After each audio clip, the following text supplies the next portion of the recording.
रिया जल्दी करो बेटा, लेट हो रहे हैं। लो आ गई पापा, अब चले। हाँ, कितनी देर लगाती हो तुम तैयार होने में? कॉलेज मुझे जाना है या तुम्हें?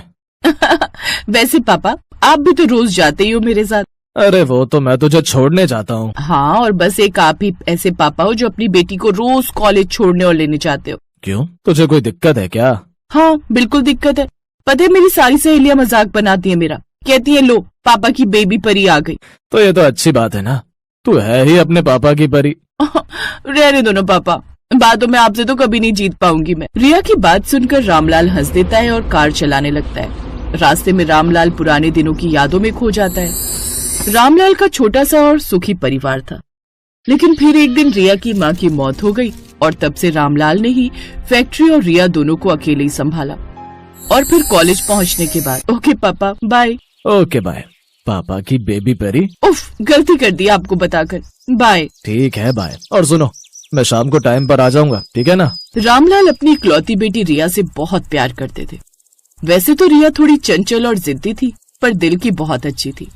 शाम को तय वक्त पर रामलाल अपनी कार से रिया को लेने उसके कॉलेज पहुंच गए। तभी उसने देखा कि रिया वहां खड़े कुछ लड़कों से बात कर रही थी। फिर रामलाल ने कार का हॉर्न बजाया तो रिया फौरन कार में आकर बैठ गई। और फिर ये लड़के कौन थे? अब वो मेरे क्लासमेट्स थे पापा, मुझसे नोट्स मांग रहे थे। पक्का ना, कोई और बात तो नहीं है?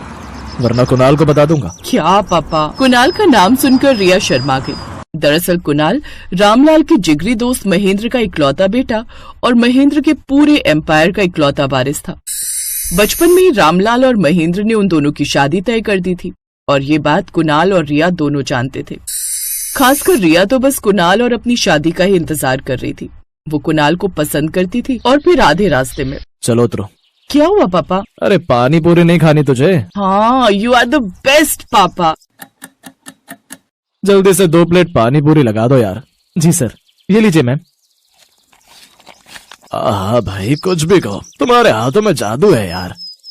कभी टिक्की और पापड़ी चाट खाकर भी देखिए सर, उतना ही टेस्टी बनाता हूँ। भाई आज नहीं, कभी और खाऊंगा। चलो अब चलता हूँ, ये लो अपने पैसे। नहीं सर, पिछली बार के बच गए थे, आज हिसाब बराबर हो गया। अरे मुझे तो याद भी नहीं था। कोई बात नहीं सर, मुझे तो याद था ना। रामलाल ने ओम के कंधे पर हाथ रखा और मुस्कुराकर वहाँ से चले गए। फिर रास्ते में ये लड़का मुझे बहुत अच्छा लगता है, सबकी मदद करता है और देखा तुमने कितना ईमानदार भी है। पापा ऐसा भी कुछ खास नहीं है उसमें, आपको तो बस सबकी तारीफ करने की आदत है। नहीं बेटा, तुझे पता है एक शाम मेरी गाड़ी का टायर पंक्चर हो गया था। तब तो मैं उसे जानता भी नहीं था। मेरे घुटने में दर्द था, इसीलिए मैं चाहकर भी टायर चेंज नहीं कर पा रहा था। तब वो लड़का आया और उसने मेरी मदद की और बदले में एक पैसा भी नहीं लिया मुझसे। हाँ तो ये तो कोई भी कर देता। नहीं, कोई भी नहीं करता है। बहुत मतलबी है आज के जमाने के लोग। नहीं पापा, कुणाल को देखा आपने, वो कितना केयरिंग है। हाँ वो भी है। अच्छा सुन, तेरा कॉलेज खत्म होते ही मैं कुणाल से तेरी शादी की बात करूंगा। रामलाल चाहते थे कि कुणाल और रिया की शादी जल्द से जल्द हो जाए, लेकिन फिर एक हादसे में कुणाल के पिता महेंद्र की मौत हो गई और शादी की बात टल गई। फिर एक दिन कॉलेज में। Hi Riya. Oh wow, what a surprise. आज तुम्हें रिसीव करने में आया हूँ। तुम्हारे पापा का फोन आया था कि वो किसी मीटिंग में बिजी हैं, तो इसी बहाने तुमसे भी मिलना हो गया। चले? हाँ चलो ना। कार ड्राइव करते हुए कुणाल को रिया एकटक देखे जा रही थी। फिर जैसे ही ओम की दुकान आई तो रिया ने झट से कहा स्टॉप। क्या हुआ? Is everything fine? यस, आओ ना, मैं आपको पानी पूरी खिलाती हूँ। कहाँ, इस ठेले पर? हाँ, मैं और पापा हमेशा यही खाते हैं। अब सुनो, 2 प्लेट पानी पूरी लगा दो। ओह कम ऑन, तुम मुझसे कहती मैं तुम्हें किसी 5 स्टार होटल में खिलाता। नहीं, भले ये ठेला लगाते हैं पर इसका टेस्ट लाजवाब है। आई स्वेयर, खाकर तो देखो एक बार। मन मारकर कुणाल ने ओम के हाथ की पानी पूरी खाई और अब चले? ओके चलो। ये लो 100 रुपए and keep the change. Kunal का ऐसा घमंड देखकर ओम को बहुत बुरा लगा, लेकिन वो कुछ नहीं बोला।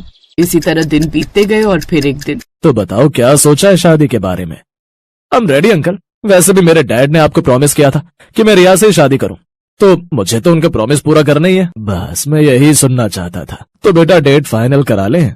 हाँ अंकल, पर उससे पहले कुछ जरूरी बातें करनी थी आपसे। रिया आपकी बेटी अकेली है, तो शादी के बाद तो वैसे भी आपका सब कुछ मेरा हो जाएगा और मुझे अपने प्रोजेक्ट के लिए थोड़े अमाउंट की जरूरत है। तो मैं सोच रहा था कि आप क्यों ना अभी ही अपनी फैक्ट्री मुझे दे दे। 50 लाख के आसपास की तो बिकी जाएगी, राइट? कुणाल की बातें सुनकर रामलाल हैरान थे। तभी कुणाल ने आगे बोलना शुरू किया। आप चिंता मत कीजिए अंकल, मैं वो पूरे 50 लाख अपने प्रोजेक्ट में इन्वेस्ट करने वाला हूँ और फिर ये रकम कुछ ही सालों में चौगुनी हो जाएगी। पर बेटा मेरे पास ले देकर वही फैक्ट्री है, फिर मैं क्या करूंगा? ओह कम ऑन अंकल, अब आप रिटायर हो जाइए, आपके लिए मैं नौकर वगैरह का इंतजाम कर दूंगा। कुणाल का ये रूप देखकर रामलाल बहुत दुखी थे, लेकिन रिया की खुशी के आगे वो मजबूर थे। ना चाहते हुए भी उन्होंने एक बहुत बड़े बिजनेसमैन को अपनी फैक्ट्री बेच दी और एडवांस के तौर पर उनसे 20 लाख रुपए ले लिए। कार में रिया अपनी शादी की बातें किए जा रही थी और उधर रामलाल गहरी दुविधा में थे। इसी उधेड़बुन में रामलाल का ध्यान हटा और उनकी कार का एक्सीडेंट हो गया। Doctor please save my father. आपको भी चोट आई? आप बैठिए, हम जल्दी कुछ करते हैं। एक्सीडेंट में रिया को तो मामूली चोटें आई थी, लेकिन रामलाल बुरी तरह से घायल हुए थे। और फिर देखिए, आपके पापा को सीरियस इंजरी हुई है, हमें जल्द से जल्द ऑपरेशन करना होगा। आप जितना जल्दी हो सके 10 से 15 लाख का इंतजाम करिए। इतना कहकर डॉक्टर ऑपरेशन थिएटर में चला गया और इधर रिया ने अपना सिर पकड़ लिया। उसे समझ में नहीं आ रहा था कि वो क्या करे।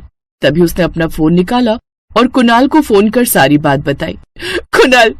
कुणाल प्लीज पापा को बचा लो। बचा लूं? अंकल ने अपनी फैक्ट्री बेचकर जो पैसा लिया उसे यूज करो ना।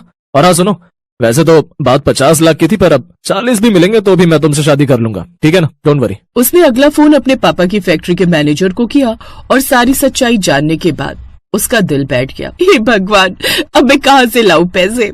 पता नहीं पापा ने पैसे कहाँ रखे हैं, ये भी कोई नहीं जानता। रिया माथा पकड़कर हॉस्पिटल में बैठी थी कि तभी वहाँ ओम आया और उसके हाथ में एक ब्रीफ केस था। मैडम, आपके पापा ये बैग मेरे ठेले पर ही भूल गए थे।